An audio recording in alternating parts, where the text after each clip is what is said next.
नमस्कार। एक बार फिर से स्वागत है आपका इस YouTube चैनल में। मैं हूं डॉक्टर भावना उपाध्याय, असिस्टेंट प्रोफेसर सोशियोलॉजी, मामा बालेश्वर दयाल गवर्नमेंट कॉलेज, कुशलगढ़। पहले वाले वीडियो में हमने बात की थी सामाजिक पद के अंतर्गत सामाजिक परिस्थिति और भूमिका के बारे में, जिसमें सामाजिक परिस्थिति किसे कहते हैं, उसका अर्थ और परिभाषाएं हमने देखी थी, और साथ ही भूमिका क्या होती है इसके बारे में भी हम बात कर चुके हैं।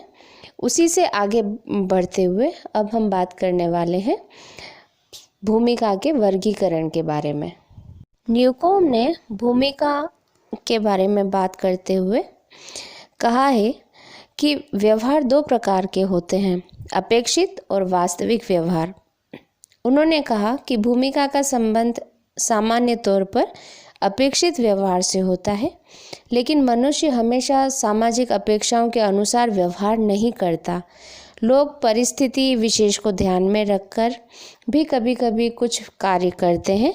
इस प्रकार भूमिकाएं भी अपेक्षित और वास्तविक हो सकती हैं। सामाजिक भूमिकाओं के प्रकार बताते हुए लिंटन कहते हैं कि सामाजिक स्थिति की तरह भूमिका भी दो प्रकार की होती है, आरोपित और अर्जित भूमिका। जो भूमिकाएं हमें स्वाभाविक रूप से समाज के सदस्य होने के नाते निभानी पड़ती हैं, वे आरोपित भूमिकाएं कहलाती हैं।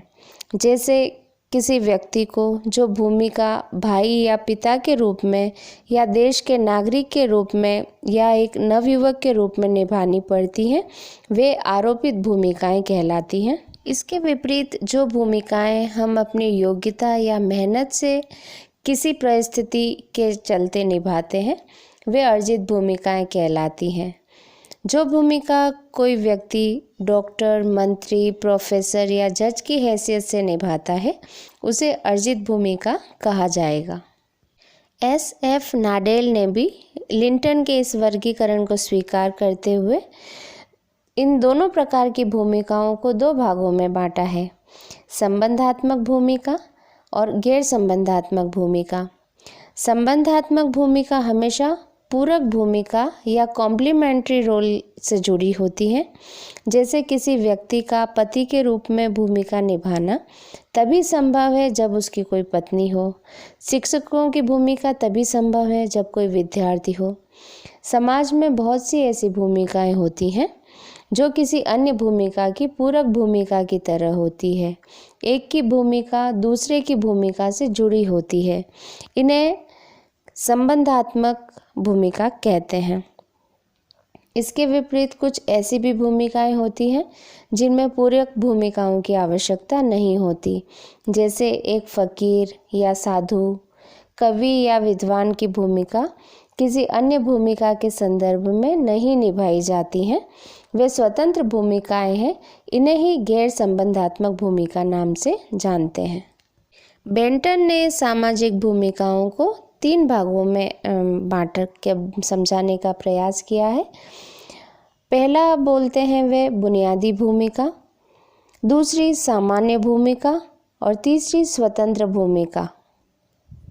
वे इन्हें समझाते हुए कहते हैं कि आदिम समाज में एक भूमिका को दूसरी भूमिका से अलग करना कठिन होता है।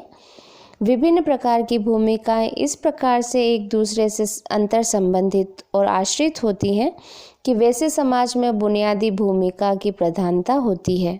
एक ही भूमिका को एक साथ कई लोग निभाते हैं और उसके बीच कोई भूमिका द्वंद्व भी नहीं होता। उस समाज में भूमिका का बंटवारा सामान्यतः उम्र या यौन भेद के आधार पर होता है, लेकिन जैसे जैसे समाज विकसित होता है, विभिन्न भूमिकाएं एक दूसरे से अलग होती जाती हैं और आधुनिक समाज में भूमिकाओं का स्वरूप इस रूप से भी बदल जाता है। विभिन्न भूमिकाओं के बीच अंतर्निर्भरता कम हो जाती है क्योंकि लोग स्वतंत्र जीवन ज़्यादा पसंद करते हैं। इसलिए इस एकांतवास की स्थिति में स्वतंत्र भूमिकाओं की प्रधानता होती है। विभिन्न प्रकार के व्यवसायों और सेवाओं के लिए अलग अलग लोग होते हैं और हर एक व्यक्ति की अपनी कुछ निश्चित भूमिकाएं होती हैं। यह कहा जा सकता है कि आदिम समाज में बुनियादी भूमिका की प्रधानता होती है तो आधुनिक समाज में स्वतंत्र भूमिका की। विकास के साथ समाज बुनियादी भूमिका से स्वतंत्र भूमिका की ओर बढ़ता है। सामान्य भूमिका दोनों के बीच की स्थिति होती है। भूमिका की कुछ विशेषताएं होती है जिसके आधार पर हम उसके स्वरूप को स्पष्ट कर सकते हैं। भूमिका की पहली विशेषता है कि यह स्थिति का निर्धारण करती है और स्थिति भूमिका और स्थिति के बीच एक अन्योन्याश्रय संबंध है जो कि एक दूसरे से पूरी तरह संबंधित है। हम इन दोनों को एक दूसरे से अलग नहीं कर सकते हैं। सामाजिक भूमिका फिल्मी भूमिका की तरह नहीं होती क्योंकि सामाजिक भूमिका यथार्थ से जुड़ी होती है जबकि फिल्मी भूमिका एक काल्पनिक भूमिका होती है। सामाजिक भूमिका का निर्वाह हम सामाजिक मानदंडों और मूल्यों को ध्यान में रखकर करते हैं।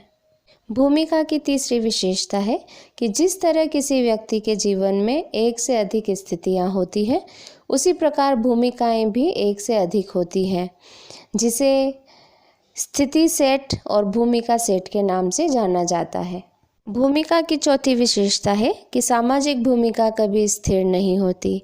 समय और परिस्थिति में बदलाव के साथ साथ व्यक्ति की भूमिका में भी परिवर्तन आता है क्योंकि व्यक्ति हमेशा सामाजिक मानदंडों और मूल्यों को ध्यान में रखकर ही काम नहीं करता है। जैसी परिस्थिति आती है वह वैसी ही प्रतिक्रिया करता है। जैसे खेल के मैदान में खिलाड़ी के सामने जैसी परिस्थिति आती है वह वैसा ही आचरण करता है। इसलिए भूमिकाएं भी समय और परिस्थिति के साथ परिवर्तित होती रहती हैं। भूमिका के हमेशा दो पहलू होते हैं, आदर्शात्मक और व्यावहारिक। व्यक्ति हमेशा समाज के आदर्शों के अनुसार ही कार्य करे यह जरूरी नहीं है, बल्कि वो अपनी सुविधा और स्वार्थ को ध्यान में रखकर भी काम करता है। व्यक्ति की सभी भूमिकाएं समान रूप से महत्वपूर्ण नहीं होती। भूमिकाओं को उनके महत्व के अनुसार श्रेणीबद्ध किया जा सकता है। सबसे आवश्यक भूमिका को मूल भूमिका या की रोल और जो भूमिकाएं आवश्यक या महत्वपूर्ण नहीं हैं उन्हें सामान्य भूमिका या जनरल रोल कहते हैं। एक और विशेषता जो भूमिका की है वह यह कि भूमिका स्थिति की व्यावहारिक पहलू का नाम नहीं है। यह एक ऐसा महत्वपूर्ण पक्ष है जिसके अभाव में किसी भी प्रकार की सामाजिक अंतःक्रिया संभव नहीं हो सकती। यह व्यक्ति की परिस्थिति का एक अनुभवाश्रित या एम्पिरिकल पहलू है। इस अर्थ में ही यह व्यवहार के रूप में दिखाई देता है। जैसा कि हम पहले बात कर चुके हैं कि एक व्यक्ति की एक से अधिक स्थिति या परिस्थिति संभव है। कोई व्यक्ति एक स्थिति में किसी का पुत्र है तो किसी स्थिति में वह किसी का पति भी हो सकता है। वही व्यक्ति कहीं शिक्षक है तो कहीं पुजारी भी। जब एक व्यक्ति के साथ एक से अधिक स्थितियां जुड़ी होती हैं तो उसे स्थिति सेट या स्टेटस सेट कहते हैं। R.K. मर्टन कहते हैं, जब व्यक्ति की एक स्थिति में परिवर्तन आता है तो उसके रोल सेट में भी परिवर्तन आता है। क्योंकि स्थितियों के अनुसार ही व्यक्तियों की भूमिकाएं होती है, इसलिए एक व्यक्ति की जितनी स्थितियां होंगी उतनी ही उसकी भूमिकाएं भी होंगी। जब कोई व्यक्ति एक से अधिक स्थितियों में होता है तो उसी के अनुरूप उसे विभिन्न भूमिकाएं भी निभानी पड़ती हैं, जिसे भूमिका सेट या भूमिका समुच्चय कहते हैं। इरविंग गॉफमैन ने भूमिका के संदर्भ में एक नई अवधारणा का प्रतिपादन किया जिसे भूमिका दूरी या रोल डिस्टेंस कहा जाता है। उन्होंने बताया कि आधुनिक समाज में सामान्य तौर पर लोगों को एक से अधिक भूमिकाओं को निभाना पड़ता है। जब कभी भी कोई व्यक्ति अपनी किसी भूमिका से ऊब जाता है या जब उसे कोई भूमिका अरुचिकर लगती है तो वह उससे दूर होने की चेष्टा करता है। जैसे यदि कोई सफल चिकित्सक या वैज्ञानिक जब अपने पेशे से काफ़ी ऊब जाते हैं तो कुछ दिनों के लिए वह उस काम से विश्राम ले लेते हैं और अपना समय परिवार के साथ मनोरंजन में बिताते हैं। इसी को गॉफमैन ने भूमिका दूरी या रोल डिस्टेंस कहा है। आधुनिक समाज में हर एक व्यक्ति को विभिन्न तरह की भूमिकाएं निभानी होती है। जब वह किसी खास प्रकार की भूमिका को किसी कारण नहीं निभाना चाहता तो वह उससे दूर हट जाता है और अपना समय किसी अन्य भूमिका को अदा करने में लगाता है। भूमिका दूरी के द्वारा व्यक्ति आधुनिक समाज में तनावपूर्ण जीवन से दूर भागने की कोशिश करता है। भूमिका दूरी के माध्यम से रोज के जीवन में व्यक्ति के जो नीरसता है उसमें कमी आती है। भूमिका से जुड़ी ही एक और अवधारणा भूमिका तनाव। विलियम जे गुरे ने इसके बारे में कहा है कि सामान्य तौर पर लोग वही करना चाहते हैं जो उनसे उम्मीद की जाती है, लेकिन ऐसा हमेशा संभव नहीं हो पाता। लोगों को अपनी भूमिकाओं को निभाने में कभी कभी काफ़ी कठिनाइयों का सामना करना पड़ता है। जैसे पुलिस का मुख्य काम अपराध पर नियंत्रण पाना है, लेकिन कभी कभी नेताओं या अन्य सरकारी अधिकारियों के दबाव में कुछ अपराधियों को उन्हें छोड़ना भी पड़ता है। ऐसी स्थिति में उनके सामने यह समस्या हो जाती है कि उन्हें कानून के अनुसार काम करना चाहिए या अपने बड़े अधिकारियों को खुश रखने के लिए। भूमिका निभाने में इस प्रकार की उधेड़-बुन की स्थिति को भूमिका तनाव या रोल स्ट्रेन कहा जाता है। भूमिका तनाव की स्थिति तभी उठती है जब कोई व्यक्ति किसी पद की आकांक्षाओं या जिम्मेदारियों के मुताबिक अपनी भूमिका का निर्वाह नहीं कर पाता। भूमिका तनाव की स्थिति उस समय भी उठती है जब कोई व्यक्ति अपनी पुरानी भूमिका को छोड़कर नई भूमिका को ग्रहण करता है। जैसे जब कोई अपराधी प्रवृत्ति का व्यक्ति सांसद बन जाता है तो उसे कभी कभी अपराधियों के खिलाफ बोलने या कुछ करने में हिचकिचाहट होती है। भूमिका तनाव की स्थिति उस समय भी उत्पन्न होती है जब एक ही व्यक्ति से एक साथ दो किस्म की उम्मीदें की जाती है। जैसे जब कोई स्कूल का शिक्षक परीक्षक के रूप में उत्तर पुस्तिका जांच रहा होता है और उस उत्तर पुस्तिका में एक उत्तर पुस्तिका उसके पुत्र या पुत्री का भी है, तो परीक्षक के सामने यह परेशानी उठती है कि अपने बच्चों की उत्तर पुस्तिका अन्य लोगों के जैसे ही देखें या उसे पिता के रूप में देखें।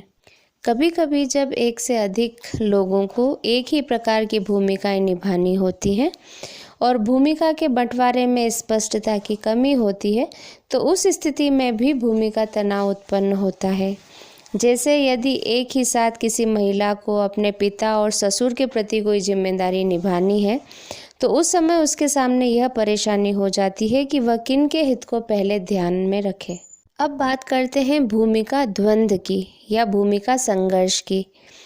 जब दो या दो से अधिक भूमिकाओं का एक साथ निभाना इतना कठिन हो जाता है कि हम किसी भी भूमिका को ठीक से निभाने में समर्थ नहीं रह पाते हैं तो भूमिका द्वंद्व या भूमिका संघर्ष या रोल कॉन्फ्लिक्ट की स्थिति उत्पन्न हो जाती है।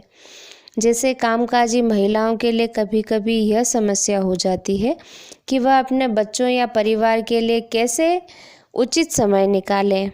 पेशे की भूमिका और एक माँ या पत्नी के रूप में उनकी भूमिका के बीच अक्सर संघर्ष होता रहता है।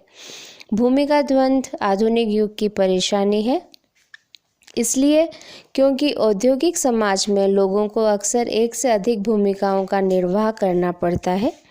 आधुनिक समाज में भूमिका द्वंद्व की समस्या कभी कभी इतनी जटिल हो जाती है कि लोगों का परिवार भी विघटित हो जाता है।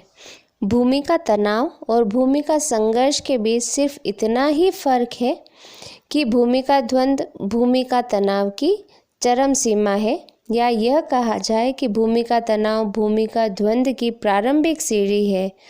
इन दोनों के कारणों के बीच कोई फर्क नहीं है, फर्क सिर्फ कारणों की तीव्रता का है। आधुनिक समाज में लोगों को भूमिका तनाव या संघर्ष की स्थिति से बाहर निकलना बिल्कुल संभव नहीं है, लेकिन लोग विभिन्न किस्म की क्रियाविधियों को अपनाकर भूमिका द्वंद्व को टालने की कोशिश अवश्य करते हैं। इसी के साथ आज का ये वीडियो हम यहीं समाप्त करते हैं। फिर मिलेंगे अगले वीडियो में।